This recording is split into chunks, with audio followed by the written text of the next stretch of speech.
चेतावनी, अगर आप ईटी के दीवाने हैं और उनसे संपर्क की हर कहानी को सच मानते हैं तो शायद आप इस वीडियो को छोड़ना चाहें। आप जो सुनने वाले हैं वो कड़वा सच है और हाँ, ये निराशाजनक हो सकता है। दूसरी ओर, अगर उनके विचार से आपको बेचैनी होती है तो ये वीडियो आपको राहत दे सकता है। और अगर आप उन छोटे हरे जीवों में यकीन नहीं रखते पर अक्सर बहस करते हैं तो उन्हें बस ये दिखाएं। सबसे पहले तो शुरुआत में आपको ये विस्तार से जानना होगा कि बुद्धिमान परग्रही जीवन के होने का अभी तक कोई भी निश्चित और वैज्ञानिक प्रमाण नहीं मिला है। जो वास्तव में मौजूद है वो है पुख्ता सबूत कि एलियंस या ईटी से जुड़ी हुई जिन घटनाओं के बारे में आपने अक्सर सुना है उनके पीछे बहुत ही तार्किक और स्वाभाविक कारण छिपे हुए हैं। सबसे मशहूर उदाहरणों में से एक है रॉसवेल की घटना। 8 जुलाई 1947 को न्यू मैक्सिको राज्य के एक रैंच पर एक अजीब चीज क्रैश हुई थी। इसे एक उड़ने वाली डिस्क के रूप में बताया गया था। सबसे पहले एक स्थानीय अखबार ने सनसनीखेज खबर छापी, फिर यह घटना पूरे देश में चर्चा का विषय बन गई। लोगों ने दावा किया कि ये किसी ईटी अंतरिक्ष यान का क्रैश था। अधिकारियों ने कहा कि वो चीज एक मौसम संबंधी गुब्बारा थी। लोगों को उनकी बात पे यकीन नहीं हुआ। अफवाहें तेजी से फैली। हर जगह कई तरह की थ्योरीज फैली। सालों बाद जब सारा शोर थम गया तो आखिरकार सच सामने आ ही गया।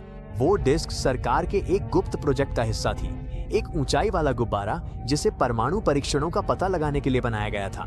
लेकिन सच सामने आने के बाद भी कई लोगों ने इसे मानने से इनकार कर दिया। रॉसवेल की घटना एक सांस्कृतिक घटना बन गई, खासकर यूएफओ के शौकीनों के बीच। इसके बावजूद भी रॉसवेल पर लिखी गई हजारों किताबों और अनगिनत लेखों के बीच आपको एक भी ऐसा ठोस और प्रमाणित तथ्य नहीं मिलेगा जो पूरी तरह साबित करे कि वहां कोई ईटी यान वास्तव में वहां मौजूद था। उसी साल एक और रहस्यमयी चीज मिली जिसने जनता का ध्यान अपनी ओर खींचा। कोई नहीं जानता कि वो कहां गिरा, लेकिन कई लोग इसे रॉसवेल की घटना से जोड़ते हैं। पहली नजर में धातु का यह टुकड़ा असाधारण लग रहा था।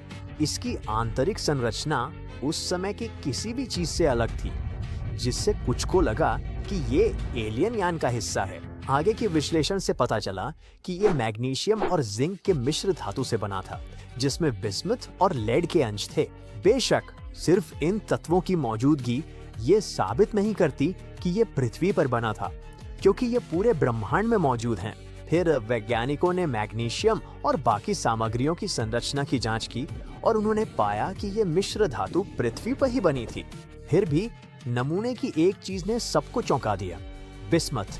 कुछ लोगों ने अंदाजा लगाया कि एलियंस बिस्मथ का इस्तेमाल किसी तरह के प्रोपल्शन या उड़ान प्रणाली में कर सकते हैं। हालांकि ये विचार पूरी तरह से मात्र काल्पनिक ही थे। नमूनों में मिले बिस्मथ में कई अशुद्धियां पाई गई, जिससे अब स्पष्ट रूप से ये सिद्ध हो गया कि इसे पृथ्वी के सामान्य औद्योगिक तरीकों से ही बनाया गया था, न कि किसी उन्नत या अज्ञात तकनीक से। लेकिन उस तकनीक के लिए शुद्ध बिस्मथ मिश्र धातु की आवश्यकता होगी। यूएफओ प्रशंसकों के लिए दुर्भाग्य से विश्लेषण से पता चला कि नमूने के बिस्मथ में लेड की अशुद्धियां थीं, जो इस बात का स्पष्ट प्रमाण है कि इसमें कोई एलियन तकनीक शामिल नहीं थी। इसे पृथ्वी पर लोगों द्वारा बनाया गया था। हालांकि तत्वों के विशिष्ट मिश्रण के कारण इसकी निर्माण प्रक्रिया असामान्य थी। वस्तु पर प्रभाव और गर्मी के संपर्क में आने से भी छपी हुई थी। सबसे अधिक संभावना है कि ये एक अन्य टॉप सीक्रेट निगरानी गुब्बारे का हिस्सा था। ठीक है, एक और एलियन जैसी घटना के बारे में क्या ख्याल है? ये प्रसिद्ध लेकिन कम जाना जाने वाला वाओ सिग्नल है। 1977 में ओहायो में एक रेडियो टेलीस्कोप ने गहरे अंतरिक्ष से एक अजीब संकेत का पता लगाया। ये 72 सेकंड तक चला और बैकग्राउंड कॉस्मिक शोर से बिल्कुल अलग था।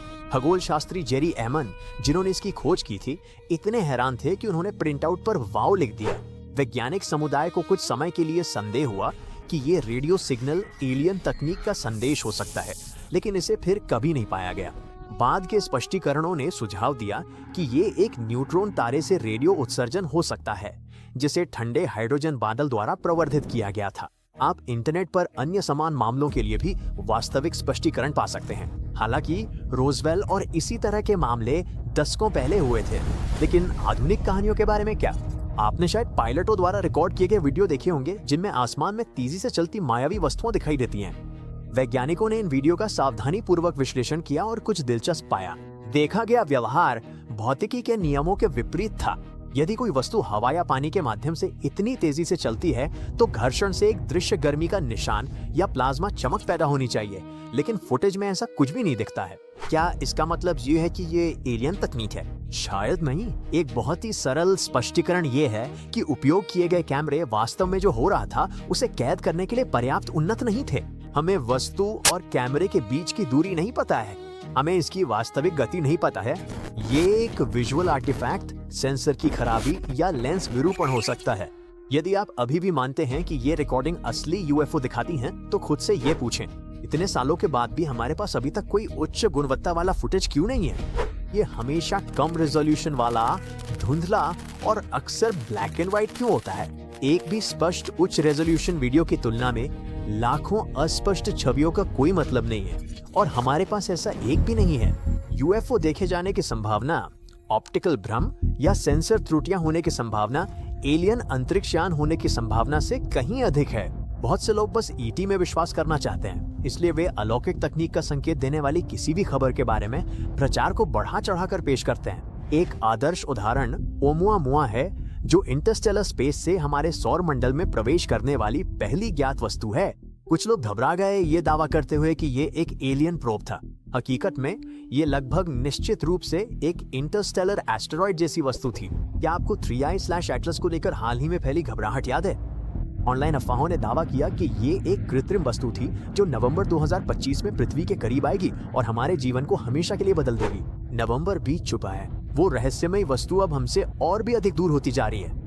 ऐसा लगता है कि एलियंस की तरफ से फिलहाल कोई हमला नहीं हुआ है। तो क्या इसका मतलब ये है कि परग्रही जीवन को खोजने का एकमात्र तरीका अंतरिक्ष की चट्टानों के गुजरने का इंतजार करना है, या ये उम्मीद करना है कि कोई कम से कम 4K या 1080 में यूएफओ रिकॉर्ड कर ले? क्या हम वास्तव में खुद कुछ कर सकते हैं? हाँ, हम टेक्नो सिग्नेचर की खोज कर सकते हैं। टेक्नो सिग्नेचर तकनीकी गतिविधि के संकेत हैं जो बुद्धिमान जीवन कर सकते हैं। ये बायो सिग्नेचर हैं, जैसे सूक्ष्म जीव या अणु जो सरल जीवन का संकेत देते हैं। लेकिन अंतरिक्ष में बायो सिग्नेचर खोजना बेहद मुश्किल है। टेक्नो सिग्नेचर आसान है, इनमें रेडियो सिग्नल, लेजर उत्सर्जन या कार्बन डाइऑक्साइड या मीथेन जैसे वायुमंडलीय प्रदूषक शामिल हैं। पृथ्वी स्वयं दूर से पहचाने जाने योग्य टेक्नो सिग्नेचर उत्सर्जित करती है, तो दूसरे ग्रहों पर भी ऐसा ही क्यों ना खोजा जाए? शुरुआत कहां से करें? 6000 से अधिक ज्ञात एक्सोप्लैनेट हैं। कोई भी एलियन तकनीक हमारे जैसी ही भौतिकी और रसायन विज्ञान पर आधारित होगी, क्योंकि भौतिकी के नियम सार्वभौमिक हैं। शायद किसी दूर के ग्रह पर विशाल सौर पैनल अतिरिक्त गर्मी पैदा करते हैं जिसे हम पहचान सकते हैं, या शायद बड़े पैमाने पर उद्योग रसायनों को छोड़ते हैं जो शक्तिशाली दूरबीनों के माध्यम से दिखाई देते हैं। टेक्नो सिग्नेचर की एक चेकलिस्ट है जिसे वैज्ञानिक खोजते हैं। जब कोई चीज सूची से मेल खाती है तो असली काम शुरू होता है। शोधकर्ताओं को ये पुष्टि करनी होगी कि सिग्नल तकनीक से आता है, न कि अंतरिक्ष में किसी प्राकृतिक प्रक्रिया से। कुछ साल पहले खगोलवेदों ने लगभग 1280 प्रकाश वर्ष दूर टैबी स्टार का अवलोकन किया था। फिर उन्होंने देखा कि ये काला पड़ने लगा क्योंकि किसी विशाल वस्तु ने इसे रोक दिया था। इसकी असामान्य धुंधलाहट ने एलियन मेगास्ट्रक्चर के बारे में अटकलों को जन्म दिया। उन्होंने सुझाव दिया कि ये कोई विशाल एलियन जहाज हो सकता है जो तारे के पास खड़ा हो। हकीकत में ये सिर्फ चारों ओर उड़ने वाली अंतरिक्ष की धूल थी। इसीलिए हर टेक्नो सिग्नेचर को सावधानी पूर्वक सत्यापन की आवश्यकता होती है। हालांकि अब तक कोई भी पुष्ट टेक्नो सिग्नेचर नहीं मिला है। अंतरिक्ष विशाल है, ग्रह बहुत दूर है, शायद हम अभी तक एक दूसरे को देख नहीं पा रहे हैं। भले ही बुद्धिमान जीवन हो, वर्तमान तकनीक के साथ उनके और हमारे लिए संचार असंभव हो सकता है। एक प्रसिद्ध इतालवी अमेरिकी भौतिक विज्ञानी एनरिको फर्मी ने एक बार एक सरल प्रश्न के साथ इसका सार प्रस्तुत किया था। हर कोई कहाँ है? नहीं, ये कैसे संभव है कि पूरे ब्रह्मांड में किसी ने अभी तक हमसे संपर्क नहीं किया है? शायद सबसे असहज उत्तर सबसे सरल है, शायद हम सच में अकेले हैं। बेशक ये मुमकिन है कि एलियंस हमसे संपर्क ही नहीं करना चाहते हों, या वे अभी भी इंटरस्टेलर संपर्क के लिए अपनी तकनीक विकसित कर रहे हैं। लेकिन चलिए हकीकत देखते हैं। शायद एलियंस का वास्तव में कोई अस्तित्व ही नहीं है। शायद